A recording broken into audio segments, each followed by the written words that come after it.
Hello बच्चों, let's read this question. Question says which one of the following alkenes will react fastest with hydrogen under catalytic hydrogenation conditions? Options are given to us. Key concept for this question is hydrogenation reaction. Key concept इस question के लिए क्या है? Hydrogenation reaction. Hydrogenation reaction क्या होती है?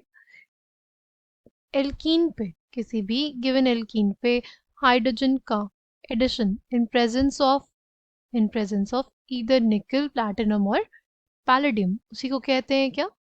Hydrogenation. उसमें basically hydrogen का एडिशन होता है अक्रॉस द अनसैचुरेटेड सिस्टम। ठीक है, ये हो गया हमारे पास। नाउ हमें पूछा है कि कौन सी जो गिवन एल्कीन्स है उनमें से कौन सी एल्कीन में ये फास्टेस्ट होगा। वो फास्टेस्ट हमारे पास उस एल्कीन के लिए होगा जिसकी जो स्टेबिलिटी होगी वो सबसे कम होगी। जितनी कम स्टेबिलिटी होगी एल्कीन की उतना ज़्यादा वो रिएक्टिव होगी। जितनी स्टेबिलिटी कम होगी इस एल्कीन की उतनी ज़्यादा वो रिएक्टिव होगी। जितनी स्टेबल एल्कीन होगी वो लेस रिएक्टिव होगी। ठीक, जितनी stable alkene, more stable alkene, more stable alkene वो लेस रिएक्टिव होगी। ठीक,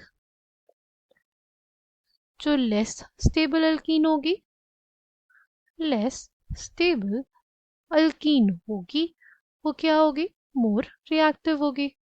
ठीक, नाउ अगर हम लोग बात करते हैं इन सब में से सबसे स्टेबल अल्कीन कौन सी है, इन सब में से सबसे ज़्यादा स्टेबल अल्कीन हमारे पास ऑप्शन डी में दी हुई है।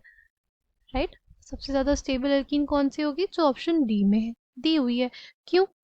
क्योंकि क्योंकि ये हाईली सब्सटीट्यूटेड है। क्योंकि ये क्या है? हाईली सब्सटीट्यूटेड है।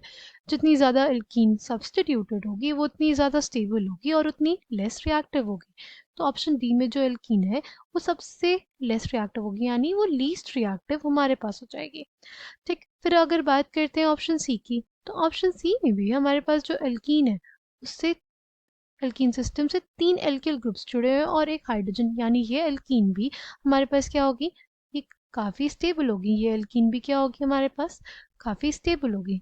स्टेबल एल्कीन्स जो होती हैं, जो हमारे पास स्टेबल एल्कीन्स होती हैं वो लेस रिएक्टिव होती हैं। राइट, स्टेबल एल्कीन्स जो होंगी वो हमारे पास क्या होंगी? They will be less reactive. ठीक, अगर बात करते हैं ऑप्शन बी और ए की, तो दोनों में देखो दो दो एल्किल ग्रुप्स ही हैं। एल्कीन सिस्टम से जुड़े हुए दो दो एल्किल ग्रुप्स ही हैं। इन दोनों में से कौन सी ज़्यादा स्टेबल होगी वो हमें बताना है। ठीक है, नाउ अगर हम लोग बात करते हैं इसमें, ये जो एल्कीन है उसमें जो आर है, जो एल्कीन है हमारे पास, ठीक है, उसमें जो आर है उसको हम लोग मान लेते हैं मेथिल ग्रुप है। अगर वो मेथिल ग्रुप होगा तो देखो हमारे पास क्या हो जाएगा? उस केस में हमारे पास कुछ ऐसा स्ट्रक्चर आएगा। उस केस में हमारे पास क्या होगा? कुछ ऐसा स्ट्रक्चर आएगा। ठीक, और इसकी बात करें, और अगर हम इसकी बात करें, इसमें आर अगर हमारे पास मेथिल है तो क्या होगा? उस केस में हमारे पास उस केस में हमारे पास कुछ ऐसा स्ट्रक्चर आएगा। ठीक, उस केस में हमारे पास कुछ ऐसा स्ट्रक्चर आएगा। ठीक है, अगर इन दोनों स्ट्रक्चर्स को ध्यान से देखें तो ये तीनों हाइड्रोजन्स जो हैं इस कार्बन सेंटर के, ये तीनों हाइड्रोजन्स आउटवर्ड्स होंगे, ये बाहर की तरफ होंगे। सिंस ये बाहर की तरफ होंगे तो इन दोनों में उतना इंटरेक्शन नहीं होगा और ये अल्कीन हमारे पास क्या हो जाएगी? ज़्यादा स्टेबल हो जाएगी। ठीक, एज कम्पेयर टू दिस, इसमें जो भी हाइड्रोजन एटम्स होंगे यहाँ पे इनके बीच की डिस्टेंस दिख रही है, बट क्योंकि हमारे पास जो मॉलिक्यूल्स होते हैं वो बहुत छोटे होते हैं, इनके बीच की डिस्टेंस इनके कंपैरिजन में इनके जो हाइड्रोजन्स हैं इनके कंपैरिजन में ये डिस्टेंस कम होगी। इन दोनों के बीच में जो हमारे सी एच बॉन्ड्स हैं इनके बीच में रिपल्शन होगा, क्योंकि बॉन्ड पेयर रिपल्शन भी होते हैं हमारे पास।